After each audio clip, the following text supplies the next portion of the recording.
ಓಂ ಶಾಂತಿ. ಓಂ ಶಾಂತಿ. ಇವತ್ತಿನ ವಿಷಯ ನಿರ್ಮೋಹಿ ಅಂತ, ಅಂದ್ರೆ ಮೋಹದಿಂದ ದೂರ ಇರಿ ಅಂತ ಪ್ರಶ್ನೆ. ಹಾಗಿದ್ರೆ ಮೊದಲು ಮೋಹ ಅಂತಂದ್ರೆ ಏನು ಅಂತ ತಿಳ್ಕೊಳ್ಳೋಣ. ಹೇಳ್ತಾರೆ ಮೋಹ ಮಮತೆ ಅಂತ ಹೇಳ್ತಾರೆ. ಮಮ ಅಂದ್ರೆ ನನ್ನದು ಅಂತ. ಯಾವ್ದು ನನ್ನದು? ನಾನು ಯಾರು? ಆತ್ಮ ಅಲ್ವಾ? ಆತ್ಮನೇ ನಿರಾಕಾರ. ಆತ್ಮನ ಹತ್ರ ತನ್ನದೇ ಏನೂ ಇಲ್ಲ. ಇನ್ನು ನನ್ನದು ಹೇಳೋದು ಎಲ್ಲಿಂದ ಬರ್ತದೆ? ಓಕೆ, ಇಲ್ಲಿ ನನ್ನದು ಅಂತ ನಾನು ತಿಳಿದುಕೊಳ್ಳುವುದು ಸರಿನೋ ತಪ್ಪು? ತಪ್ಪು. ಅಲ್ವಾ? ಮನೆ ನನ್ನದು. ಆ ಮನೆಗೆ ಜನ್ಮ ನೀವೇನಾದ್ರು ಕೊಟ್ಟಿದ್ದೀರಾ? ಇಲ್ಲ. ಇಲ್ಲವಲ್ಲ. ತರಕಾರಿ ನನ್ನದು. ತರಕಾರಿ ಹುಟ್ಟಿಸ್ಲಿಕ್ಕೆ ನೀವೇನಾದ್ರು ಕಾರಣೀಕರ್ತ ಅಲ್ವಲ್ಲ. ಬಟ್ಟೆ ನಂದು. ಆ ಬಟ್ಟೆ ಜನ್ಮ ಆಗ್ಲಿಕ್ಕೆ, ಅದು ರೆಡಿ ಆಗ್ಲಿಕ್ಕೆ ನೀವೇನ್ ಮಾಡಿದ್ದೀರಿ? ನೀವು ಧರಿಸಿದಿರಿ ಅಷ್ಟೇ ತಾನೇ. ಹಾಗೆ ಯಾವುದೇ ವಸ್ತುಗಳು, ವ್ಯಕ್ತಿಗಳು ನನ್ನವರಲ್ಲವಲ್ಲ, ಅಲ್ವಾ? ಓಕೆ, ಸರಿ. ಒಂದು ಮಗುಗೆ ಜನ್ಮ ಕೊಟ್ಟಿದ್ದೀರಿ, ಒಪ್ಕೊಳ್ಳೋಣ. ಅದು ಅದರ ಪಾಡಿಗದು ನಿಮ್ಮ ಶರೀರದಲ್ಲಿ ಬೆಳ್ಕೊಂಡು ಬಂದಿದೆ ಹೊರತು ಅದು ಬೆಳಿಲಿಕ್ಕೆ ನೀವೇನಾದ್ರೂ ಮಾಡಿದ್ದೀರಾ? ಇಲ್ವಲ್ಲ. ಪ್ರಕೃತಿಯ ಪ್ರಕ್ರಿಯೆ ಕಾರಣದಿಂದ, ಪಾತದ ಕಾರಣದಿಂದ ನಿಮ್ಮ ಹೊಟ್ಟೆ ಒಳಗಡೆ ಅದು ಏನಾಗ್ಬಿಡ್ತು, ದೊಡ್ಡದಾಗ್ಬಿಟ್ಟು ಬಂದಿದೆ. ಅದರ ಪಾಡಿಗೆ ಅದು ಬಂದಿದೆ, ನೀವೇನು ಮಾಡಿಲ್ವಲ್ಲ ಅದಕ್ಕೆ. ಅದಕ್ಕಾಗಿ ಬಾಬಾ ಹೇಳ್ತಾರೆ, ಇಲ್ಲಿ ಮೋಹ ಹಿಡಿಲಿಕ್ಕೆ, ಅದು ನನ್ನದು ಅಂತ ಹೇಳಲಿಕ್ಕೆ ಅದಕ್ಕೋಸ್ಕರ ನಾನೇನು ಕೂಡ ಮಾಡಿಲ್ಲ. ಅದಕ್ಕಾಗಿ ಈ ಪ್ರಪಂಚದಲ್ಲಿ ನಿನ್ನದು ಅಂತ ಏನೂ ಇಲ್ಲ. ಆದರೆ ನೀನು ಶಾರೀರಿಕ, ನಾನು ಅಂತಂದು ಯಾರು? ಆತ್ಮ. ಈ ಪ್ರಪಂಚಕ್ಕೆ ಬಂದ ಮೇಲೆ ಯಾವುದೇ ವಸ್ತು, ವ್ಯಕ್ತಿ, ವಿಷಯಗಳ ಜೊತೆಗೆ ನಾನು ಜೋಡಣೆ ಆದಾಗ, ಸ್ಥೂಲವಾಗಿ ಆಗಲಿ ಸೂಕ್ಷ್ಮವಾಗಿ ಆಗಲಿ, ಅದರ ಪ್ರಭಾವ ನನ್ನ ಮೇಲೆ ಬೀಳತ್ತೆ. ಬೀಳತ್ತೋ ಬೀಳಲ್ವೋ? ಬೀಳುತ್ತೆ. ಉದಾಹರಣೆಗೆ, ನಾವು ಬೆಳಿಗ್ಗೆ ಸ್ನಾನದ ರೂಮಿಗೆ ಹೋಗ್ತೀವಿ. ಓಕೆ, ಹೀಗೆ ಹೋದ್ವಿ. ನಿನ್ನೆ ಹಾಕೊಂಡಿರುವಂತ ಬಟ್ಟೆ ಮನೇಲಿ ಇದ್ದೀರಾ ಅಂತ ತಿಳ್ಕೊಳ್ಳಿ. ನಿನ್ನೆ ಸ್ನಾನ ಆದ್ಮೇಲೆ ಒಂದು ಬಟ್ಟೆಯನ್ನು ಹಾಕೊಂಡಿದ್ವಿ. ಅದೇ ಬಟ್ಟೆ ಹಾಕೊಂಡು ನಾನು ಸ್ನಾನದ ರೂಮಿಗೆ ಹೋದೆ. ಬಟ್ಟೆ ಹೇಗಿರ್ತದೆ? ಕೊಳಕಾಗಿರುತ್ತೆ, ಮಸಿ ಇರ್ತದೆ, ಧೂಳಿರ್ತದೆ, ಬೇವರಿರ್ತದೆ. ಸರಿ, ಬಟ್ಟೆನ ತೆಗೆದಿದ್ದೀವಿ, ಶರೀರವನ್ನು ಸ್ವಚ್ಛ ಮಾಡಿದೀವಿ. ಯಾವ್ದಿಂದ? ನೀರಿನಿಂದ. ಸರಿನಾ? ಸ್ವಚ್ಛ ಮಾಡಿದಾಗ ಶರೀರದ ಮೇಲಿರುವಂತ ಧೂಳು ಹೋದಾಗ ನಿಮ್ಗೆ ಹಗುರ ಆಗತ್ತೋ ಆಗಲ್ವೋ? ಸರಿ. ಆದ್ಮೇಲೆ ಅಲ್ಲಿ ನಿನ್ನೆ ಧರಿಸಿರುವಂತ ಬಟ್ಟೆನೆ ನಾನು ಮತ್ತೆ ವಾಪಸ್ ಧರಿಸ್ತೇನೆ. ಅದೇ ಬಟ್ಟೆ ಕ್ಲೀನ್ ಆಗಿರೋದಲ್ಲ, ಅದೇ ಬಟ್ಟೆ ಧರಿಸಿದ್ರೆ ಏನಾಗ್ತದೆ? ಭಾರ ಆಗುತ್ತೆ. ಯಾಕೆ ಭಾರ ಆಯ್ತು?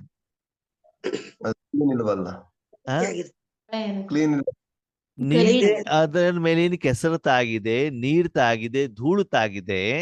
ಅದು ಆ ಬಟ್ಟೆ ಮೇಲೆ ಇರುವಂತ ಕಾರಣದಿಂದ, ಆ ಬಟ್ಟೆಯನ್ನು ನಾನು ಧರಿಸಿರುವಂತ ಕಾರಣದಿಂದ, ಅದರ ಮೇಲಿರುವಂತ ಕೊಳೆಯ ಪರಿಣಾಮ ಪ್ರಭಾವನು ನನ್ನ ಮೇಲೆ ಬೀಳುತ್ತೆ. ಯಾಕಂದ್ರೆ ನಾನು ಧರಿಸಿದ್ದೀನಲ್ವಾ? ಸರಿ. ಅದರ ಪಕ್ಕದಲ್ಲಿ ಸ್ವಚ್ಛವಾಗಿರುವಂತ ಬಟ್ಟೆ ಇದೆ, ಹಳೆ ಬಟ್ಟೆನೇ ಇರಬಹುದು. ಸ್ವಚ್ಛ ಬಟ್ಟೆ ಇದೆ, ಅದನ್ನ ನಾನು ಧರಿಸಿದಾಗ ಏನಾಗುತ್ತೆ? ಹಗುರತೆ ಅನುಭವ ಆಗ್ತದೆ. ಇದು ಧೂಳಿರೋದನ್ನು ನಾನು ಧರಿಸಿದಾಗ ಏನಾಗ್ತದೆ? ಭಾರದ ಅನುಭವ ಆಗ್ತದೆ. ಸಿಹಿ ಇರೋದನ್ನು ತಿಂದ್ರೆ ನನಗೆ ಸ್ವೀಟ್ ಆಗ್ತದೆ, ಖಾರ ಇರೋದನ್ನು ತಿಂದ್ರೆ ಖಾರ ಆಗ್ತದೆ. ಸ್ವಚ್ಛವಾಗಿರೋ ಬಟ್ಟೆ ಹಾಕೊಂಡ್ರೆ ಸ್ವಚ್ಛತೆ ಅನುಭವ ಆಗ್ತದೆ, ನೀರಿರೋ ಬಟ್ಟೆ ಹಾಕೊಂಡ್ರೆ ನೀರಿನ ಅನುಭವ ಆಗ್ತದೆ. ಯಾಕಂದ್ರೆ ಆ ನೀರನ್ನ ಆ ಬಟ್ಟೆ ಹಿಡಿದಿಟ್ಕೊಂಡಿದೆ. ಅಂದ್ರೆ ಏನರ್ಥ? ಶುಗರ್ ಯಾರಿಗೆ ಬರ್ತದೆ? ಸ್ವೀಟ್ ತಂದವರಿಗೆ. ಟೈಲ್ಸ್ ಯಾರಿಗೆ ಬರ್ತದೆ? ಖಾರ ತಿಂದವ್ರಿಗೆ. ಹೌದು ತಾನೆ? ಅಂದ್ರೆ ಯಾವ ವಸ್ತುವಿನಲ್ಲಿ ಯಾವ ಗುಣಲಕ್ಷಣಗಳು ಇದ್ದಾವೋ ಅದರ ಜೊತೆಗೆ ನಾನು ಸೂಕ್ಷ್ಮವಾಗಿ, ಸ್ಥೂಲವಾಗಿ ಸಂಪರ್ಕದಲ್ಲಿ ಬಂದಾಗ ಅದರ ಪ್ರಭಾವ ನನ್ನ ಮೇಲೆ ಬೀಳ್ತದೆ. ಆದ್ಮೇಲೆ ಪ್ರಶ್ನೆ, ಶರೀರಕ್ಕೆ ಧೂಳು ತಾಗದಾಗ ಆ ಬಟ್ಟೆಯನ್ನು ನೀವು ಧರಿಸಿದಾಗ ಆ ಧೂಳಿನ ಪ್ರಭಾವ ಆತ್ಮದ ಮೇಲೆ ಬೀಳುತ್ತದೋ ಬೀಳಲ್ಲ? ಬೀಳುತ್ತೋ ಬೀಳಲ್ವೋ? ಬೀಳುತ್ತೆ. ಬೀಳುತ್ತೆ. ಅವಾಗ ಆತ್ಮನಿಗೆ ಖುಷಿ ಆಗತ್ತೋ ಭಾರ ಆಗತ್ತೋ? ಭಾರ ಭಾರ. ಆಗುತ್ತೆ. ಓಕೆ. ಶರೀರ ಒಂದು ಸಾಧನ ಅಲ್ವಾ? ಹೌದು. ಆತ್ಮ ಏನ್ ಮಾಡ್ತು? ಮನ ಬುದ್ಧಿ ಸಂಸ್ಕಾರದ ಮೂಲಕ, ಶರೀರದ ಮೂಲಕ, ಬಟ್ಟೆಯ ಮೂಲಕ ಅದರ ಕನೆಕ್ಷನ್ ಅಲ್ಲಿ ಬಂತು. ಯಾರು ಕನೆಕ್ಷನ್ ಅಲ್ಲಿ? ಧೂಳಲ್ಲಿ, ಮಣ್ಣಿನ ಜೊತೆಗೆ, ನೀರಿನ ಜೊತೆ ಕನೆಕ್ಷನ್ ಅಲ್ಲಿ ಬಂತು. ಅದರ ಪ್ರಭಾವ ಆತ್ಮನ ಮೇಲೆ ಬೀಳ್ತು. ಸರಿ. ಮನಸ್ಸು ಕೂಡ ಸಾಧನ ಹೌದೋ ಅಲ್ವೋ? ಹೌದು. ಈಗ ನನ್ನ ಮಗ, ನನ್ನ ಮಗಳು, ನನ್ನ ಪತಿ, ನಮ್ಮ ಯೋಗೇಶ್ ಅಣ್ಣ, ನಮ್ಮ ಸೆಂಟರ್ ಟೀಚರು, ನನ್ನದು ಅಂತ ನೀವು ಯಾರ ಜೊತೆಗೆ ಜಾಯಿನ್ ಆದ್ರಿ? ನನ್ನದು ಅನ್ನೋದ್ರಲ್ಲಿ ಯಾರ ಜೊತೆಗೆ ಸೇರಿದ್ದೀರಿ? ಆ ಆತ್ಮನ ಜೊತೆಗೆ, ಆ ಶರೀರದ ಜೊತೆಗೆ. ಹೌದಾ? ಹ. ಸರಿ. ಆ ಆತ್ಮನಲ್ಲಿ ಕಾಮ, ಕ್ರೋಧ, ಲೋಭ, ಮೋಹ, ಅಹಂಕಾರ ಇದೆಯೋ ಇಲ್ವೋ? ಹೌದು ಇದೆ. ಇದೆ. ಅದರ ಪ್ರಭಾವ ನಿಮ್ಮ ಮೇಲೆ ಬೀಳತ್ತೋ ಬೀಳಲ್ವೋ? ಬೀಳುತ್ತೆ. ಬೀಳುತ್ತೆ. ಅದು ನಿಮ್ಗೆ ಭಾರ ಆಗತ್ತೋ ಆಗಲ್ವೋ? ಆಗುತ್ತೆ. ಅತಿ. ನಿಮ್ಮ ಮಗನಿಗೆ ಹೊಟ್ಟೆ ಬಂದು ಓ ಅಂತ ಕೂಗ್ತಾ ಇದ್ದಾರೆ. ನಿಮ್ಗೂ ನೋವಿನ ಅನುಭವ ಆಗತ್ತೋ ಆಗಲ್ವೋ? ಆಗುತ್ತೆ. ಹೌದು. ಯಾಕಾಗತ್ತೋ? ನಮ್ಮ ಯಾಕಾಗತ್ತೆ? ನನ್ನ ಮಗ, ಯಾರ ಮಗ? ಮೋಹ. ನನ್ ಮಗ. ನನ್ನ ಮಗ ಅಂತಂದಾಗ ಆ ನನ್ನದು ಹೇಳುವಂತ ಮೋಹ ಆ ದುಃಖಕ್ಕೆ ಕಾರಣವಾಯ್ತು. ಹೌದು. ದಾರಿಯಲ್ಲಿ ಹೋಗ್ತಾ ಇದ್ದೀರಿ, ಆಕ್ಸಿಡೆಂಟ್ ಆಯ್ತು, ನೋಡಿದೀವಿ, ಆಕ್ಸಿಡೆಂಟ್ ಆಗಿದ್ದು ನೋಡಿದೀವಿ. ಓಕೆ, ಸರಿ. ಯಾರ್ದೋ ಕಾಲು ಹೋಗಿದೆ, ಸ್ವಲ್ಪ ಅವರ ಬಗ್ಗೆ ಶುಭ ಭಾವನೆ ಬರ್ಬೋದು. ಆದರೆ ಆಕ್ಸಿಡೆಂಟ್ ಆದ ವ್ಯಕ್ತಿ ನಿಮ್ಮವರಾಗಿದ್ದಿದ್ರೆ ಗಳಗಳಗಳಗಳ ಅಂತ ನೀರು ಬರ್ತದೋ ಬರಲ್ವೋ? ಬರ್ತೈತೆ. ಯಾಕೆ? ಆ ನಮ್ಮವರು. ವ್ಯಕ್ತಿಯಲ್ಲಿರುವಂತ ಆ ನೋವಿನ ಭಾವದ ಜೊತೆಗೆ ಆತ್ಮ ಕನೆಕ್ಟ್ ಆಗ್ತದೆ. ಯಾಕಂದ್ರೆ ನನ್ನವರು. ಹೌದು. ಹಾಗಿದ್ರೆ ಅದನ್ನ ನಾನು ಮಾಡ್ಬೇಕು ಮಾಡಬಾರ್ದು? ಮಾಡಬಾರ್ದು. ಸರಿ. ಅವರು ದುಃಖದಲ್ಲಿದ್ದಾರ, ಅವರಿಗೆ ಶಾಂತಿಯನ್ನ ಕೊಡಿ, ಪ್ರೀತಿಯನ್ನ ಕೊಡಿ, ಅವರಿಗೆ ಟ್ರೀಟ್ಮೆಂಟ್ ಅನ್ನ ಕೊಡಿ. ಅದು ಬೇಡ ಅಂತ ಬಾಬಾ ಹೇಳಲಿಲ್ಲ. ಆದ್ರೆ ಅವರ ದುಃಖದಲ್ಲಿ, ವಿಕಾರದಲ್ಲಿ ನೀವೇನಾಗ್ಬಾರ್ದು? ಹೋಗ್ಬಾರ್ದು. ಬೀಳಬಾರ್ದು. ಜೋಡಣೆ ಆಗ್ಬಾರ್ದು. ಆತ್ಮೀಯರೊಬ್ಬರು ಡಾಕ್ಟರ್ ಇದ್ದಾರೆ ಅಂತ ತಿಳ್ಕೊಳ್ಳಿ. ಯಾರು? ಡಾಕ್ಟರ್. ಡಾಕ್ಟ್ರು. ಅವರು ಎಲುಬಿನ ಡಾಕ್ಟರ್, ಆಪರೇಷನ್ ಮಾಡ್ತಾರೆ. ಸರಿನಾ? ಒಂದ್ ದಿವಸ ಸಾಯಂಕಾಲ ಎಲ್ಲ ಆಫೀಸ್ ಇದು ಏನು ಹಾಸ್ಪಿಟಲ್ ಕೆಲಸ ಮುಗಿಸ್ಕೊಂಡು ಮನೆಗೆ ಹೋಗಿರ್ತಾರೆ. ಊಟ ಕುಂತಿರ್ತಾರೆ. ಒಂದು ಫೋನ್ ಬರ್ತದೆ ಹಾಸ್ಪಿಟ್ಲಿಂದ. ಡಾಕ್ಟರ್, ಎಮರ್ಜೆನ್ಸಿ ಆಕ್ಸಿಡೆಂಟ್ ಕೇಸ್ ಇದೆ, ಕಾಲು ಫ್ರ್ಯಾಕ್ಚರ್ ಆಗಿದೆ, ಪೇಷಂಟ್ ಅನ್ನ ತಗೊಳ್ಳೋದಾ ಅಂತ ನರ್ಸಿಂದ ಫೋನ್ ಬರ್ತದೆ. ಓಕೆ, ತೆಗೆದುಕೊಳ್ಳಿ, ನಾನು ಬರ್ತೇನೆ ಇವಾಗ, ಆಪರೇಷನ್ಗೆಲ್ಲ ರೆಡಿ ಮಾಡಿ ಅಂತ ಹೇಳ್ತಾರೆ. ಸರಿ, ಎಲ್ಲ ರೆಡಿ ಮಾಡಿರ್ತಾರೆ. ಇವರು ಇಲ್ಲಿಂದ ಅಲ್ಲಿವರೆಗೂ 1 ಅವರ್ ಆಗಿರ್ತದೆ. ಎಲ್ಲ ರೆಡಿ ಮಾಡಿರ್ತಾರೆ. ಪೇಷಂಟ್ನಿಗೆ ಅನೆಸ್ಥಿಷಿಯಾ ಎಲ್ಲ ಕೊಟ್ಟಿದ್ದಾರೆ. ಪೇಷಂಟ್ ಮೈ ಮೇಲೆ ಬಟ್ಟೆ ಹಾಕಿದ್ದಾರೆ ಮುಖದವರೆಗೂ. ಯಾಕಂದ್ರೆ ಕಾಲಿನ ಆಪರೇಷನ್ ಇರೋದಕ್ಕೆ ಬೇರೆ ಎಲ್ಲವನ್ನು ಮುಚ್ಚಿಬಿಟ್ಟಿದ್ದಾರೆ. ಸರಿ, ಡಾಕ್ಟರ್ ಬರ್ತಾರೆ, ಸೀದಾ ಆಪರೇಷನ್ ಮಾಡ್ತಾರೆ. 90% ಆಪರೇಷನ್ ಸಕ್ಸಸ್. ಎಷ್ಟು ಪರ್ಸೆಂಟ್? 90%. ಯಾರು ಮಾಡಿದ್ದು ಆಪರೇಷನ್? ಡಾಕ್ಟರ್. ಯಾಕೆ ಮಾಡಿದ್ರು? ಕಾಲು ಫ್ರಾಕ್ಚರ್ ಆಗಿದೆ. ಯಾರ್ದು? ಆತ್ಮ. ಪೇಷಂಟ್ ಇಂದು. Patient. ಆತ್ಮಂದು. ಯಾರ್ದು? ಪೇಷಂಟ್ ಇಂದು ಕಾಲು, ಶರೀರ ಏನಾಗಿದೆ, ಫ್ರಾಕ್ಚರ್ ಆಗಿದೆ. ಅದನ್ನು ಸರಿ ಮಾಡಿದ್ರು ಡಾಕ್ಟರ್ ಡ್ಯೂಟಿ. ಓಕೆ, ಅದನ್ನು ಮಾಡಿದ್ದಾರೆ. ಸರಿ, 90% ಆಯ್ತಲ್ವಾ? ಆಪರೇಷನ್ ಸಕ್ಸಸ್ ಆಯ್ತು. ಸರಿ, ಸ್ವಲ್ಪ ಟೈಮ್ ತಗೊಂಡು ಇವಾಗ ಪೇಷಂಟ್ ಯಾರು ನೋಡೋಣ ಅಂತ ಬಿಟ್ಟು ಡಾಕ್ಟರ್ ಏನ್ ಮಾಡ್ತಾರೆ, ಪೇಷಂಟ್ ಇಂದು ಮುಖದ ಮೇಲಿರೋ ಬಟ್ಟೆ ತೆಗಿತಾರೆ. ತೆಗೆದು ನೋಡ್ತಾರೆ, ಅಲ್ಲಿ ಮಲಗಿದಿರೋ ಅವ್ರ ಮಗಳು. ಯಾರು?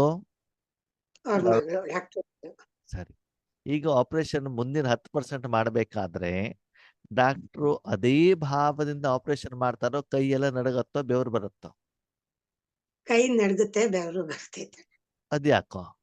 ಅವ್ರ ಮಗಳಲ್ವಾ? ಮಗಳಾದ್ರೆ ಏನಾಯ್ತು? ಆ ಮೋಹ, ಮಗಳನ್ನ ಮೋಹ ಮೋಹ ಮೋಹ ಬಂದಾಗ ಏನಾಯ್ತು ಹೇಳಿ ನೋಡೋಣ. ಆತೈತೆ. ಕೈ ಆ ನಡ್ಕೊಂಡು. ಮಗುವಿನ ನೋವು, ಆಕ್ಚುಲಿ ಆ ಮಗುಗೆ ಅನೆಸ್ಥಿಷಿಯಾ ಕೊಟ್ಬಿಟ್ಟಿದ್ದಾರೆ, ಅವರಿಗೆ ನೋವು ಬರ್ತಾ ಇಲ್ಲ. ಆದ್ರೆ ನನ್ನ ಮಗಳು ಅಂತಂದಾಗ ಆ ಒಂದು ಮಗಳಿಗೆ ಸ್ಟಿಚ್ ಹಾಕ್ಬೇಕು ಅಂದ್ರೆ ಇವರು ಆ ದುಃಖದ ಅನುಭವವನ್ನು ಮಾಡ್ತಾರೆ. ಸರಿ, ಡಾಕ್ಟರ್ ಆಗಿ ಅವರ ದುಃಖವನ್ನ ದೂರ ಮಾಡುವಂತ ಆಪರೇಷನ್ ಮಾಡೋದ್ರಲ್ಲಿ ಏನೂ ತಪ್ಪಿಲ್ಲ. ಆದರೆ ಆ ಸಮಯದಲ್ಲಿ ಆ ವ್ಯಕ್ತಿಯ ದುಃಖವನ್ನ ನೀನು ಸ್ವೀಕಾರ ಮಾಡಬಾರ್ದು. ಆದ್ಮೇಲೆ ಪ್ರಪಂಚದಲ್ಲಿ ಇರೋರು ಎಲ್ಲರೂ ಭಗವಂತನ ಮಕ್ಕಳು. ಹೌದೋ ಅಲ್ವೋ? ಹೌದು ಹೌದು ಮಕ್ಕಳೆಲ್ಲ ಹೆಂಗಿದ್ದಾರೆ ಇವಾಗ? ದುಃಖದಲ್ಲಿ ಇದ್ದಾರೆ.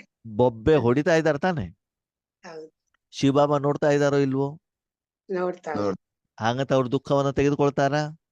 ಇಲ್ಲ ಇಲ್ಲ ಮಕ್ಕಳ ಬಗ್ಗೆ ಪ್ರೀತಿ ಇದೆಯಾ? ಐತೆ ಇದೆ. ಮೋಹ ಇದೆಯಾ? ಇಲ್ಲ ಅರ್ಥ ಆಯ್ತಾ ನಿಮಗೆ?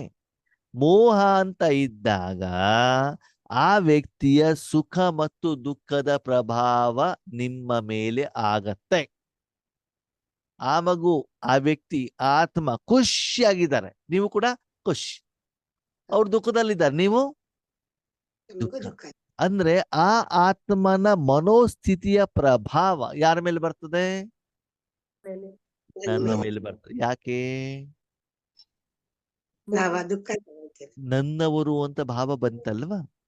ಅದಕ್ಕೆ ಭಗವಂತ ಹೇಳ್ತಾರೆ, ಯಾವುದೇ ಆತ್ಮನಿಗೆ ಪ್ರೀತಿ ಕೊಡೋದು ತಪ್ಪಲ್ಲ. ವಿಕಾರದ ಪ್ರೀತಿ ಇರಬಾರ್ದು, ನಿಸ್ವಾರ್ಥ ಪ್ರೀತಿಯನ್ನ ಕೊಡಿ, ಪರಮಾತ್ಮನ ಶಕ್ತಿಯನ್ನ ಕೊಡಿ, ಎಲ್ಲರಿಗೂ ಕೊಡಿ. ಆದ್ರೆ ಮೋಹ ಬೇಡ. ಮೋಹ ಏನ್ ಕೊಡುತ್ತೆ? ದುಃಖವನ್ನ ಕೊಡುತ್ತೆ. ಪ್ರೀತಿ ಏನ್ ಕೊಡುತ್ತದೆ? ಸುಖವನ್ನ ಕೊಡುತ್ತೆ. ಅದಕ್ಕಾಗಿ ಜನರನ್ನ ನಾವು ಪ್ರೀತಿ ಮಾಡ್ಬೇಕು, ಮೋಹ ಇಡ್ಬೇಕು. ಪ್ರೀತಿ ಮಾಡಿ. ಮೋಹ ಯಾವ್ದಲ್ಲಿ ಆತ್ಮೀಯರೇ? ನಿಮ್ಗೆ ನೋಡಿ ವ್ಯತ್ಯಾಸ ಗೊತ್ತಿರಬೇಕು. ಮೋಹ ಬೇರೆ, ಲೋಭ ಬೇರೆ.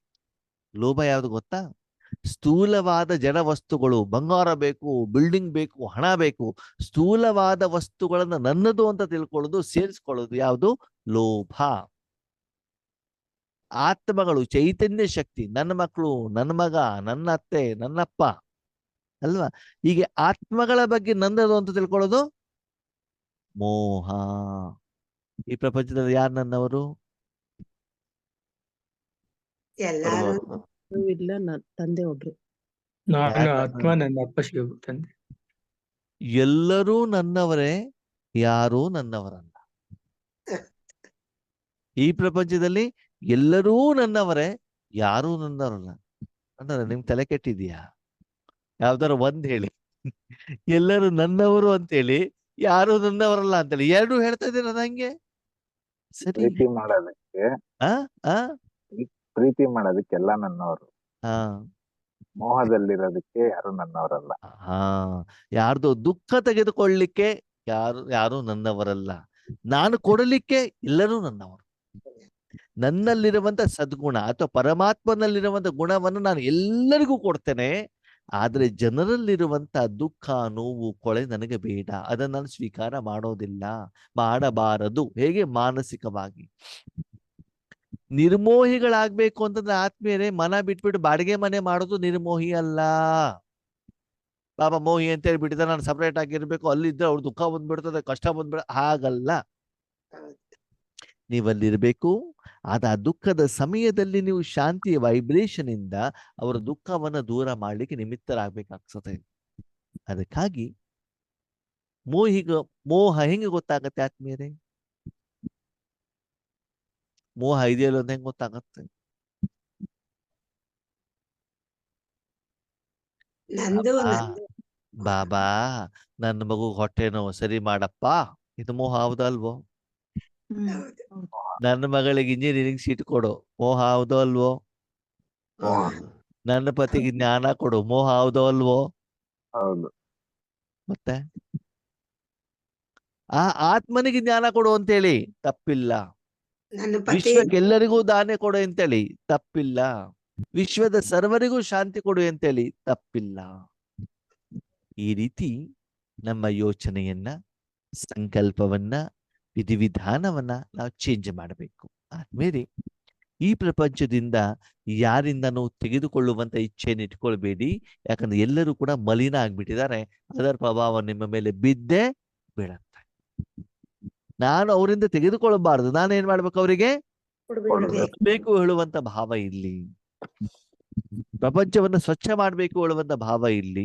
ಮತ್ತೆ ಸರ್ವರಿಗೂ ಕೊಡಬೇಕು ಹೇಳುವಂತ ಭಾವ ಇಲ್ಲಿ. ಕೆಲವರಿಗೆ ಮಾತ್ರ ಅಂತ ಬೇಡ. ಈಶ್ವರಿ ಪರಿವಾರದವ್ರಿಗೆ ಮಾತ್ರ ಕೊಡ್ತೇನೆ, ನಮ್ಮ ಸೆಂಟರ್ನವ್ರಿಗೆ ಮಾತ್ರ ಕೊಡ್ತೇನೆ, ನಮ್ಮ ಊರಿನವ್ರಿಗೆ ಮಾತ್ರ ಕೊಡ್ತೇನೆ, ನಮ್ಮ ಧರ್ಮದವ್ರಿಗೆ ಮಾತ್ರ ಕೊಡ್ತೇನೆ, ಹಾಗಲ್ಲ. ಏನ್ ಮಾಡ್ಬೇಕು? ಸರ್ವರಿಗೆ. ಸೂರ್ಯ ಯಾರಿಗೆ ಬೆಳಕು ಕೊಡ್ತಾನೆ, ಯಾರಿಗೆ ಕೊಡಲ್ಲ? ಎಲ್ಲರಿಗೂ ಬಲ್ಬ್ ಯಾರಿಗೆ ಬೆಳಕು ಕೊಡುತ್ತೆ, ಯಾರಿಗೆ ಕೊಡಲ್ಲ? ಎಲ್ಲರಿಗೂ. ಮಾವಿನ ಹಣ್ಣು ರುಚಿ ಯಾರಿಗೆ ಕೊಡತ್ತೆ, ಯಾರಿಗೆ ಕೊಡಲ್ಲ? ಎಲ್ರಿಗೂ ಯಾರು ತಿಂತಾರೋ ಅವ್ರಿಗೆಲ್ಲ ಕೊಡ್ತಾರೆ. ಮತ್ ನಾವು ಮಾತ್ರ ನಮ್ಮವರಿಗೆ ಮಾತ್ರ. ಎಲ್ಲ ಅದೇ ಆ ನಮ್ಮವರು ಹೇಳೋದೇ ಮೋಹ. ಹಾಗಿದ್ರೆ ಆ ನಮ್ಮವರು ಹೇಳೋದು ನಿಮ್ಗೆ ಸುಖ ಕೊಡತ್ತ, ದುಃಖ ಕೊಡತ್ತ? ದುಃಖ ದುಃಖ ಕೊಡುತ್ತೆ. ಓಕೆ, ನೀವು ಸತ್ಯ ನನಗೆ ಉತ್ತರ ಕೊಡ್ಬೇಕು, ಅವ್ನು ಸುಳ್ಳು ಹೇಳಬಾರ್ದು, ಸತ್ಯ ಉತ್ತರ ಕೊಡು. ಮದುವೆ ಆದ್ಮೇಲೆ ನನ್ನ ಪತ್ನಿ ಹೇಳಿದ್ರಲ್ಲ, ವರ್ಷ ಅವ್ರ ಜೊತೆಗೆ ಇದ್ದಿರಲ್ಲ, ನಿಮ್ ಪ್ರಶ್ನೆ ನಾನು ಆ ಪ್ರಶ್ನೆ ನಿಮ್ಗೆ ಯಾಕೆ ಕೇಳ್ತಿದ್ದೀನಿ? ನನಗೆ ಮದುವೆ ಆಗ್ಲಿಲ್ಲ, ಅದಕ್ಕೆ ನಿಮ್ಮ ಅನುಭವ ಕೇಳ್ತಿದ್ದೀನಿ ನಾನು. ನನ್ನವರು ಅಂತ ಪತ್ನಿಯನ್ನು ಕಟ್ಕೊಂಡ್ಬಿಟ್ಟು ಅವ್ರ ಜೊತೆ ಜೀವನ ಮಾಡ್ತಿದ್ರಲ್ಲ, ಸತ್ಯ ಹೇಳಿ, ಆ ಪತ್ನಿಯಿಂದ ನಿಮ್ಗೆ ಸುಖ ಸಿಕ್ತೋ, ದುಃಖ ಸಿಕ್ತೋ? ದುಃಖ. ಅಕ್ಕ ಪಕ್ಕ ಹ್ಮ್. ಭಾರತಕ್ಕರು ಮಾತಾಡ್ತಾ ಇಲ್ಲ, ಯಾಕಂದ್ರೆ ಪಕ್ಕದಲ್ಲಿ ಯಾರಿರ್ಬೇಕು? ವೆಂಕಟೇಶ್ ಇರ್ಬೇಕು. ಇಲ್ಲೂ ಪಕ್ಕನೇ ಇದ್ದಾರೆ. ಪಕ್ಕದಲ್ಲಿ ಇದ್ದಾಗ ಆಮೇಲೆ ಜಗಳ ಮಾಡ್ಲಿಕ್ಕೆ ಶುರು ಮಾಡ್ಬಿಟ್ರೆ ದುಃಖನೇ ಆಗೋದು, ನಾನು ಮನೆಗೆ ಬರೋದಿಲ್ಲ ಅಂತ ಹೇಳ್ಬಿಟ್ರೆ ಆಮೇಲೆ ಹಿಂದೇನಂತ ನೀವೇ ನೋಡ್ಕೊಳ್ಳಿ ಅಂತ. ಸರಿ, ಮಕ್ಕಳು ನನ್ನ ಮಕ್ಕಳು ಅಂತ ಮಾಡ್ತೀವಿ. ಆಮೇಲೆ ಮಕ್ಕಳಿಂದ ಸುಖ ಸಿಗತ್ತೋ, ದುಃಖ ಸಿಗತ್ತೋ? ದುಃಖ. ದುಃಖ ಸಿಗತ್ತೆ ತಾನೇ. ಅದಕ್ಕಾಗಿ ಭಗವಂತ ಹೇಳ್ತಾರೆ, ಆ ಮೋಹವನ್ನ ಇಟ್ಕೊಳ್ಬೇಡಿ, ಎಲ್ಲರನ್ನು ಸಮಭಾವದಿಂದ ನೋಡಿ, ಆತ್ಮಿಕ ರೂಪದಲ್ಲಿ ನೋಡಿ. ಆದ್ಮೇಲೆ ಮೋಹ ಇರೋದು ಹೆಂಗ್ ಗೊತ್ತಾಗತ್ತೆ ಅಂತಂದ್ರೆ, ರಾಜಯೋಗದಲ್ಲಿ ಕುತ್ಕೊಂಡಾಗ ಪರಮಾತ್ಮನ ಬಿಟ್ಟು ಬೇರೆ ಯಾರದೋ ನೆನಪು ಬರ್ತಾ ಇದ್ದಾರೆ ಅಂತಂದ್ರೆ ಏನರ್ಥ? ಮೋಹ ಅಂತಾನೆ. ಅವ್ರ ಬಗ್ಗೆ ನಿಮ್ಗೇನಿದೆ? ಮೋಹ ಇದೆ. ಸೆಳೆತ. ಓಕೆ, ಸುಮ್ನೆ ಕುತ್ಕೊಂಡಾಗ ಯಾರು ನೆನಪು ಬರ್ತಾರೆ? ಮಕ್ಕಳು. ದೇಹದಾರಿ. ಯಾರನ್ನ ನೀವು ನಿಮ್ಮ ಮನಸ್ಸಿನಲ್ಲಿ ನನ್ನವರು ಅಂತ ಇಟ್ಕೊಂಡಿದ್ದೀರೋ, ಅದು ಜಗಳ ಮಾಡೋದಲ್ಲೇ ಇರ್ಲಿ, ಪ್ರೀತಿ ಕೊಡೋದಲ್ಲೇ ಇರ್ಲಿ. ಓಕೆ, ಹೌದು, ಕೆಲವೊಂದ್ಸಲ ಅವ್ರ ಜೊತೆ ಜಗಳನೂ ಕೂಡ ಮಾಡ್ತೇವೆ, ಅವ್ರು ಸರಿ ಇಲ್ಲ ಇವ್ರು ಸರಿ ಇಲ್ಲ, ಅವರು ಕೂಡ ನೆನಪಿಗೆ ಬರ್ತಾರೆ ಬರ್ತದೆ. ಅಲ್ವಾ? ಯಾರ್ದು ಜೊತೆಗೆ ಮೋಹ ಇರ್ತದೆ ಅವರು ನೆನಪಿಗೆ ಬರ್ತಾರೆ. ಅದಕ್ಕಾಗಿ ರಾಜಯೋಗದಲ್ಲಿ ಕುತ್ಕೊಂಡಾಗ ಚೆಕ್ ಮಾಡ್ಕೊಳ್ಳಿ ಆತ್ಮೀಯರೇ, ಪರಮಾತ್ಮ ಬಿಟ್ಬಿಟ್ಟು ಬೇರೆ ಯಾರಾದ್ರೂ ನೆನಪಿಗೆ ಬರ್ತಾರೆ. ಯಾರು ನೆನಪಿಗೆ ಬರ್ತಾರೆ? ಯಾರನ್ನ ನಾನು ನನ್ನವರು ಅಂತ ತಿಳ್ಕೊಂಡಿದ್ದೆ ಅವ್ರೇ ತಾನು ನೆನಪಿಗೆ ಬರ್ತಾರೆ. ಹೌದು. ಹಾಗೆ ನನ್ನವರು ಅಂತ ತಿಳ್ಕೊಳ್ಳೋದು ಸರಿನೋ ತಪ್ಪೋ? ತಪ್ಪು. ಅದಕ್ಕಾಗಿ ಅದನ್ನ ಬಿಟ್ಟು ಸರ್ವರಿಗೂ ಕೂಡ ಈಶ್ವರ್ಯ ಸುಖವನ್ನು ದಾನ ಮಾಡುವಂತವರಾಗಿ. ಎಷ್ಟು ಮೋಹದಲ್ಲಿರ್ತೀರೋ ಅಷ್ಟು ಆತ್ಮೀಯರೇ ದುಃಖದಲ್ಲಿ ಇರ್ತೀರಾ. ಇವತ್ತು ನೀವು ಎಲ್ಲಾ ಮನುಷ್ಯಾತ್ಮರ ಜೊತೆಗಿದ್ದಾಗ, ಇವತ್ತು ಪ್ರಪಂಚದಲ್ಲಿ ಜನ ಹೆಚ್ಚಿನ ಸಮಯ ಸುಖದಲ್ಲಿ ಇರ್ತಾರೋ, ದುಃಖದಲ್ಲಿ ಇರ್ತಾರೋ? ದುಃಖದಲ್ಲೇ ಇವಾಗ ಅವ್ರ ಜೊತೆಗೆ ನೀವಿದ್ದ ನಿಮ್ಗೆ ಏನಾಗ್ತದೆ? ನಮಗೂ ದುಃಖ. ದುಃಖನೇ. ಅಲ್ವಾ? ಶಾರೀರಿಕವಾಗಿರಿ, ಮಾನಸಿಕವಾಗಿ ಅದರ ಪ್ರಭಾವ ಬೀಳಬಾರ್ದು. ಡಾಕ್ಟರ್ ಎಲ್ಲಿರ್ತಾರೆ? ಹಾಸ್ಪಿಟಲ್. ಹಾಸ್ಪಿಟಲ್ ಪೇಷಂಟ್ ನಗ್ನಗ್ತಾ ಇರ್ತಾರೋ, ಅಳ್ತಾ ಇರ್ತಾರೋ? ಅಳ್ತಾ ಇದೆ. ಡಾಕ್ಟರ್ ನಗ್ತಾರೋ, ಅಳ್ತಾರೋ? ನಗ್ತಾರ ಅವ್ರು. ಡಾಕ್ಟರ್ ನಗೋದು ಬೇಡ, ಅವ್ರು ಶಾಂತ ಚಿತ್ತರಾಗಿ ಅವ್ರ ಸಮಸ್ಯೆಗಳನ್ನ ಪರಿಹಾರ ಮಾಡ್ಬೇಕಲ್ವಾ? ಅವ್ರ ಜೊತೆ ಡಾಕ್ಟರ್ ಕೂಡ ಪ್ರತಿದಿನ ಅಳ್ತಾ ಇದೆ, ಡಾಕ್ಟರ್ ಹಾಸ್ಪಿಟ್ಲಿಗೆ ಹೋಗ್ಲಿಕ್ಕೆ ಆಗತ್ತಾ? ಇಲ್ಲ. ಸಂಪಾದನೆ ಮಾಡ್ಲಿಕ್ಕೆ ಆಗತ್ತಾ? ಇಲ್ಲ. ನೀವು ಕೂಡ ಯಾರು? ರುಹಾನಿ ಡಾಕ್ಟರ್. ಅಂದಮೇಲೆ ಪ್ರಪಂಚದಲ್ಲಿರುವಂತ ಪೇಷಂಟ್ಗಳ ದುಃಖವನ್ನ ದೂರ ಮಾಡುವಂತ ಶಾಂತಿ ದೂತರಾಗ್ಬೇಕೇ ಹೊರತು ಏನಾಗ್ಬಾರ್ದು? ಅವರಲ್ಲಿರುವಂತ ದುಃಖವನ್ನ ಸ್ವೀಕಾರ ಮಾಡಿ ಗೊಳೋ ಅಂತ ಹಗಲು ರಾತ್ರಿ ನಿದ್ದೆ ಅಳುವಂತಹ ಏನಾಗ್ಬಾರ್ದು? ಮೋಹಕ್ಕೆ ಪ್ರಭಾವಿತರು ಆಗಬಾರ್ದು. ನಿರ್ಮೋಹಿ ಅಂತಂದ್ರೆ ಯಾರ ಬಗ್ಗೆನೂ ಕೂಡ ನಾನು ನನ್ನದು ಹೇಳುವಂತ ಮಾಲೀಕತನ ಬೇಡ. ಬೇಕೋ ಬೇಡವೋ? ಬೇಡ. ಶಾಂತಿಯನ್ನು ಕೊಡಬೇಕಾದ್ರೂ ಕೂಡ ಅದರ ಮಾಲೀಕ ನಾನಲ್ಲ. ಮಾಲೀಕ ಯಾರು? ಶಿವಬಾಬಾನೇ. ಓಕೆ, ನಾನು ಮಾಲೀಕನಲ್ಲ, ನಾನು ಕೊಟ್ಟಿದ್ದೀನಿ ಹೇಳುವಂತ ಭಾವ ಬೇಡ. ಅದಕ್ಕಾಗಿ ನಿಮ್ಗೆ ಮೋಹ ಬೇಕು ಅಂತಂದ್ರೆ ಯಾರೆಲ್ಲ ಮೋಹ ಇಡ್ಬೇಕಂತೆ? ಶಿವಬಾಬಾ. ಬಾಬಾನಲ್ಲಿ ಇಡಿ. ಅದಕ್ಕೆ ಬಾಬಾ ಹೇಳ್ತಾರೆ, ನಷ್ಟ ಮೋಹ ಸ್ಮೃತಿ ಲಬ್ಧ ಅಂತ ಹೇಳ್ತಾರೆ ಬಾಬಾ. ಯಾಕೆ ಅಂತಂದ್ರೆ ನಾವು ಭಗವಂತ ಏನ್ ಕೇಳ್ತೀವಂತೆ? ಬಾಬಾ ಶಾಂತಿ ಕೊಡು, ಸುಖ ಕೊಡು, ಆನಂದ ಕೊಡು, ಪ್ರೀತಿ ಕೊಡು ಅಂತ ಕೇಳ್ತೀವಂತೆ, ಸರಿನಾ? ಅವಾಗ ಭಗವಂತ ಏನ್ ಹೇಳ್ತಾರೆ? ನಷ್ಟ ಮೋಹ ಅಂದ್ರೆ ಮಕ್ಕಳಲ್ಲಿ, ಪತಿಯಲ್ಲಿ, ಪತ್ನಿಯಲ್ಲಿ, ತಂದೆಯಲ್ಲಿ, ತಾಯಿಯಲ್ಲಿ, ಅಜ್ಜನಲ್ಲಿ, ಚಿಕ್ಕಪ್ಪನಲ್ಲಿ ನೀನು ಮನಸ್ಸನ್ನ ಇಟ್ಟರೆ ಅಲ್ಲಿ ಶಾಂತಿ ಇಲ್ಲ. ಅಲ್ಲಿಂದ ಮನಸ್ಸನ್ನ ತೆಗಿ. ನಷ್ಟ ಮೋಹ, ಅಲ್ಲಿಂದ ಮನಸ್ಸನ್ನ ತೆಗಿಬೇಕು. ಮತ್ತೆಲ್ಲಿಡ್ಬೇಕು? ಬಾಬಾ ಜೋಡ. ಸ್ಮೃತಿ ಲಬ್ಧ. ನಷ್ಟ ಮೋಹ ಸ್ಮೃತಿ ಲಬ್ಧ. ಆತ್ಮನಲ್ಲಿ ಮನಸ್ಸನ್ನ ಇಡು. ಅಥವಾ ನನ್ನಲ್ಲಿ ಮನಸ್ಸನ್ನಿಡು. ಪರಮಾತ್ಮನಲ್ಲಿ ಮನಸ್ಸನ್ನು ಇಟ್ಟಾಗ, ಪರಮಾತ್ಮನನ್ನ ನನ್ನವನನ್ನಾಗಿ ಮಾಡಿಕೊಂಡಾಗ, ನನ್ನಲ್ಲಿ ಮೋಹವನ್ನು ಇಟ್ಟಾಗ ನಿನಗೆ ಶಾಂತಿ, ಸುಖ, ಸಂತೋಷ, ಆನಂದ, ನೆಮ್ಮದಿ ಸಿಗತ್ತೆ. ಈಗ ಒಂದು ಹೇಳಿ ಆದ್ಮೇಲೆ, ಪ್ರಪಂಚದ ಜನರಿಂದ ಕೆಸರನ್ನ, ಕೊಳಕನ್ನ, ದುಃಖವನ್ನ, ನೋವನ್ನ, ಚಿಂತೆಯನ್ನು ನಾನ್ ತೆಗೆದುಕೊಂಡು ನಾನೂ ಅನುಭವಿಸಿ ವಿಶ್ವಕ್ಕೆ ಚಿಂತೆಯನ್ನ ಕೊಡಬೇಕಾ? ಅಥವಾ ಪರಮಾತ್ಮನಿಂದ ಶಾಂತಿ, ಸುಖ, ಸಂತೋಷ, ಆನಂದ, ನೆಮ್ಮದಿಯನ್ನು ತೆಗೆದುಕೊಂಡು ನಾನು ಸ್ವಚ್ಛನಾಗಿ, ನಾನೂ ಪಾವನನಾಗಿ ವಿಶ್ವವನ್ನು ಪಾವನ ಮಾಡುವಂತ ಕಾರ್ಯವನ್ನು ಮಾಡಬೇಕಾ? ನಾವು ಪಾವನವಾಗಿ ಈಶ್ವರ ವಿಶ್ವವನ್ನು ಪಾವನ ಮಾಡುವಂತಹ ಕಾರ್ಯ ಪರಮಾತ್ಮನಲ್ಲಿ ಇಟ್ಟು. ಮಾಡಬೇಕು ಅಂತ ಬಾಯಲ್ಲಿ ಹೇಳ್ತೀವಿ, ಆದರೆ ಬಾಬನ ಕ್ಲಾಸ್ ಕೇಳಾದ್ಮೇಲೆ ಮತ್ತೆ ವಾಪಸ್ ಬರೋದು ಯಾವ ಅಪ್ಲಿಕೇಶನ್ ಹೋಗ್ತದೆ ಬಾಬನ ಹತ್ರ? ನಮ್ಮವ್ರ ಬಗ್ಗೆನೇ ಅಪ್ಲಿಕೇಶನ್ ಹೋಗ್ತದೆ ಹೊರತು ಸರ್ವರ ಬಗ್ಗೆ ನಮ್ಮ ಅಪ್ಲಿಕೇಶನ್ ಹೋಗೋದಿಲ್ಲ. ಅದಕ್ಕಾಗಿ ನಿಮ್ಮ ಜೀವನವನ್ನ, ನಿಮ್ಮ ಸಂಕಲ್ಪವನ್ನ, ನಿಮ್ಮ ಯೋಚನೆಯನ್ನ ಏನ್ ಮಾಡ್ಬೇಕು ಆತ್ಮೀಯರೇ? ಪರಿವರ್ತನೆ ಮಾಡ್ಬೇಕೋ ಬೇಡವೋ? ಮಾಡಬೇಕು. ಮೋಹಿಗಳಾಗ್ಬೇಕು, ನಿರ್ಮೋಹಿಗಳಾಗ್ಬೇಕು. ನಿರ್ಮೋಹ. ಆದ್ಮೇಲೆ ತಿಳ್ಕೊಳ್ಳಿ, ನಿರ್ಮೋಹಿ ಅಂದ್ರೆ ದ್ವೇಷ ಅಲ್ಲ. ನಾನು ಮಾತಾಡೋದಿಲ್ಲಪ್ಪ, ನಿರ್ಮೋಹಿ ಅಂತ ಹೇಳಿದಾರೆ, ಮಾತಾಡದ ತಾನೇ ಸಮಸ್ಯೆ ಬರೋದು, ನಾನು ರೂಮಿಂದ ಹೊರಗಡೆನೆ ಬರೋದಿಲ್ಲ, ಮಾತಾಡೋದಿಲ್ಲ, ಅದಲ್ಲ, ಹಾಗಲ್ಲ. ನಿರ್ಮೋಹಿ ಅಂತಂದ್ರೆ ಅವರ ದುಃಖದ ಪ್ರಭಾವ ನಿಮ್ಮ ಮೇಲೆ ಬೆಳಬಾರ್ದು. ಶಾಂತಿಯಿಂದ ವ್ಯವಹಾರ ಮಾಡಬೇಕು, ಎಲ್ಲರನ್ನು ಸರಿಸಮಾನ ಭಾವದಿಂದ ನೋಡ್ಬೇಕಾಗ್ತದೆ. ಓಕೆ, ಇದು ಕೇಳ್ತಾರೆ ಏನಲ್ಲಿ? ನಿರ್ಮೋಹಿ ಅಂದ್ರೆ ಎಲ್ಲರ ಜೊತೆಗೂ ಇರಿ, ಯಾರ ಜೊತೆಗೆ ಅಂಟುಕೊಂಡಿರ್ಬೇಡಿ. ಏನಿರಬಾರ್ದು? ಅಂಟುಕೊಂಡಿರಬಾರದು ನನ್ನವರು ಅಂತ. ಕಮಲ ಅಂಟುಕೊ- ಪುಷ್ಪ ಹಾ, ಅಂಟುಕೊಂಡ್ರೆ ಏನಾಗ್ಬೇಕು? ಒಂದ್ ವೇಳೆ ಅಂಟುಕೊಂಡ್ಬಿಟ್ಟಿದ್ದಪ್ಪ ಏನಾಗ್ಬೇಕು? ಅವರ ವಿಕಾರ ಯೋಗ ಮಾಡಿ. ಮದುವೆ ಮನೆಗೆ ಹೆಂಗ್ ಹೋಗ್ತೀರಾ ಅಕ್ಕಂದಿರು? ಮದುವೆ ಮನೆಗೆ ಅಕ್ಕಂದಿರು ಹೆಂಗ್ ಹೋಗ್ತೀರಾ? ರೆಡಿಯಾಗಿ ಹೋಗ್ತೀವಿ. ಹೆಂಗ್ ರೆಡಿಯಾಗಿ ಹೋಗ್ತೀರಿ? ಯಾವ ಬಟ್ಟೆ ಹಾಕೊಂಡಿರ್ತೀರಿ? ರೇಷ್ಮೆ ಸೀರೆ. ಒಳ್ಳೆ ರೇಟಿಂದ ಕಡಿಮೆ ರೇಟಿಂದ? ಒಳ್ಳೆ ಸರಿ.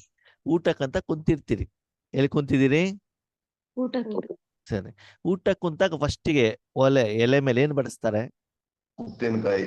ಉಪ್ಪು, ಉಪ್ಪಿನಕಾಯಿ. ಸರಿ, ಉಪ್ಪಿನಕಾಯಿ ಸ್ವಲ್ಪ ಜಾರಿ ಬಿಟ್ಟು ನಿಮ್ ಸೀರೆ ಮೇಲೆ ಬೀಳ್ತು, ಏನ್ ಮಾಡ್ತೀರಿ? ಒಳ್ಳೆಯ ಕೊಡತ್ರ ಅವನೇ. ಇರಿ ಅಣ್ಣವ್ರೆ, ಅಕ್ಕೋರ್ ಹೇಳಿ, ನೀವು ಸೀರೆ ಉಟ್ಕೊಳಲ್ಲ, ಸೀರೆ ಉಟ್ಕೊಂಡವ್ರು ಹೇಳಿ. ಉಪ್ಪಿನಕಾಯಿ ಬಿದ್ದಾಗ ಏನ್ ಮಾಡ್ತೀರಿ? ತೆಗ್ದಾಕ್ತಿವಿ. ಆ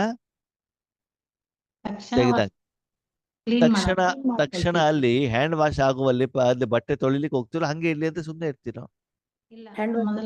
ತೊಳಿಲಿಕ್ಕೆ ಹೇಗೆ ಊಟ ಮಾಡ್ಕೊಂಡು ಹೋಗ್ಬೋದಲ್ವಾ? ಅದು ಆ? ಕಲೆ ಮತ್ತೆ ಡೀಪ್ ಆಗತ್ತೆ ಬಟ್ಟೆ ಕಲೆ ಮೇಲೆ. ಕಲೆ ಆದ್ರೆ ಏನ್ ತೊಂದ್ರೆ? ಮನೆಗೆ ತಂದು ವಾಷಿಂಗ್ ಮಷೀನ್ ಅಲ್ಲಿ ವಾಶ್ ಮಾಡಿದ್ರಾಯ್ತು. ಬೇಗ ಹೋಗಲ್ಲ. ಬೇಗ ಹೋಗೋದಿಲ್ಲ, ಅದರ ಅನುಭವ ಇದೆ ನಿಮ್ಗೆ. ಅಂದ್ರೆ ರೇಷ್ಮೆ ಸೀರೆ ಚೆನ್ನಾಗಿರ್ಬೇಕು ಅಂದ್ರೆ ಅಲ್ಲಿ ಉಪ್ಪಿನಕಾಯಿ ಬೀಳಬಾರ್ದು. ಗೊತ್ತಿಲ್ಲದೆ ಉಪ್ಪಿನಕಾಯಿ ಬಿದ್ದ ತಕ್ಷಣ ಏನ್ ಮಾಡ್ಬೇಕು? ಕ್ಲೀನ್ ಮಾಡಬೇಕು ಅಲ್ವಾ? ಅದು ಗೊತ್ತಿದ್ದಾಗ, ಹಾಗೆ ಮಕ್ಕಳು ಅಂತ, ಪತಿ ಅಂತ, ಅಜ್ಜ ಅಜ್ಜಿ ಅಂತ ಮನಸ್ಸಿನಲ್ಲಿ ಪ್ರಭಾವ ಬಂದಾಗ ತಕ್ಷಣ ಏನ್ ಮಾಡ್ಬೇಕು? ಇದ್ ಮಾಡ್ಬೇಕು. ಯಾವ್ದಿಂದ? ಯೋಗದ ಮುಖಾಂತರ. ರಾಜಯೋಗದಿಂದ. ಅದನ್ನು ಎಷ್ಟು ಹಿಡ್ಕೊಳ್ತಿರೋ ಅಷ್ಟೇನಾಗ್ತಾ ಹೋಗ್ತದೆ, ಅದು ಬಿಟ್ಟೋಗುತ್ತೆ. ಕಲೆ ಬರ್ತಾ ಕಲೆ ಆಗ್ತಾ ಹೋಗ್ತದೆ. ಸ್ಟ್ರಾಂಗ್ ಆದಾಗ ಅದನ್ನ ತೆಗೆಯೋದು ಏನಾಗ್ತದೆ? ಕಷ್ಟ ಆಗತ್ತೆ. ಕಷ್ಟವಾಗ್ತದೆ. ಒಂದು ಗಾಯ ಆಗಿರ್ತದೆ, ಅದನ್ನ ಕೆರೆದಷ್ಟು ಏನಾಗ್ತಾ ದೊಡ್ಡದಾಗ್ತದಲ್ವಾ? ಅವಾಗ ಏನಾಗತ್ತೆ? ಅದು ಗುಣ ಆಗ್ಲಿಕ್ಕೆ ಟೈಮ್ ತಗೊಳತ್ತಲ್ವಾ? ಅದಕ್ಕಾಗಿ ಬಾಬಾ ಏನ್ ಹೇಳ್ತಾರೆ, ಮಕ್ಕಳೇ, ಯಾರೋ ಒಂದು ವ್ಯಕ್ತಿ ಏನೋ ಹೇಳಿದ್ರು, ಮಗ ಏನೋ ಹೇಳಿದ್ರು, ಅತ್ತೆ ಏನೋ ಹೇಳಿದ್ರು, ಸೊಸೆ ಏನೋ ಹೇಳಿದ್ರು, ಯೋಗೇಶಣ್ಣ ಏನೋ ಹೇಳಿದ್ರು, ಸೆಂಟರ್ ಟೀಚರ್ ಏನಾದ್ರು ಹೇಳಿದ್ರು, ತಕ್ಷಣ ಏನ್ ಮಾಡ್ಬೇಕು?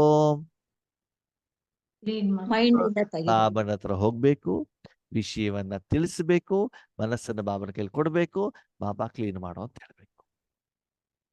ಅರ್ಥ ಆಯ್ತಾ? ಕಾರಣಾಂತರದಿಂದ ಈ ರೀತಿ ಪ್ರಭಾವ ಆದಾಗ ಬೇಗ ಟ್ರೀಟ್ಮೆಂಟ್ ಅನ್ನು ತಗೊಳ್ಬೇಕಾಗ್ತದೆ. ಯಾಕೆ, ಏನು, ಹೇಗೆ?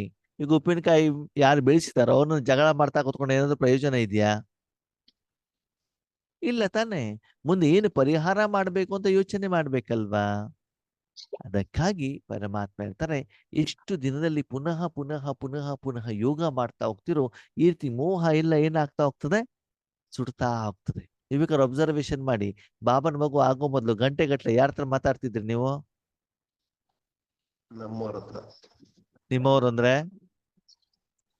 ಮಕ್ಕಳು, ಮಗನ ಹತ್ರ, ಮಗಳ ಹತ್ರ, ಇಲ್ಲ ಒಂದೇ ಫೋನಲ್ಲಿ ಮಾತಾಡೋದು, ಇಲ್ಲಾಂದ್ರೆ ಜಗಳ ಮಾಡೋದು. ಎಲ್ಲಿ ಬರ್ತಿರ್ತಾನೆ, ಸೊಸೆ ಜೊತೆ ಜಗಳ ಮಾಡಿದ್ವಿ, ಮಗಳ ಜೊತೆಗೆ ಫೋನಲ್ಲಿ ಮಾತಾಡಿದ್ವಿ. ಬಾಬಾ ಸಿಕ್ಕಿದ ಮೇಲೆ ಯಾರ ಜೊತೆ ಜಗಳನೂ ಇಲ್ಲ, ಯಾರ ಜೊತೆ ಮಾತೂ ಇಲ್ಲ. ಅಲ್ಲೋ ಮನಸ್ಸು ಹಗುರವಾಗತ್ತಲ್ವಾ? ಬಾಬನ ಜೊತೆ ಇದ್ದಾಗ ಮನಸ್ಸು ಎಷ್ಟು ಹಗುರವಾಗ್ತದೆ. ಅದು ಮದುವೆ ಮನೆ ಹೋಗಿ ಬಂದ್ರೆ ಶರೀರನೂ ಭಾರ, ಮನಸ್ಸು ಭಾರ.